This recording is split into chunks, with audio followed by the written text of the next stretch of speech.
এই দামোদর মাসে যারা মাছ মাংস খাচ্ছে তারা কি দামোদর ভগবানকে প্রদীপ দেখাতে পারবে না? হরে কৃষ্ণ। অনেকের মনেই একটা প্রশ্ন, এই দামোদর মাসে যারা মাছ মাংস খাচ্ছে তারা কি দামোদর ভগবানকে প্রদীপ দেখাতে পারবে না?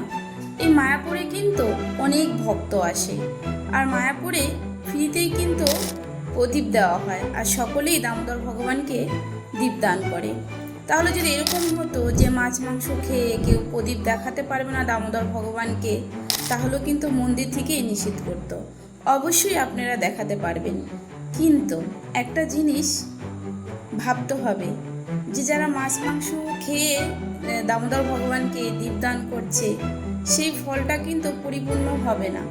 আর যারা নিষ্ঠা সহকারে ভগবানের সেবা করছে, দীপদান করছে, তাদের ফলটা কিন্তু তারা পূর্ণ মাত্রাই পাবে।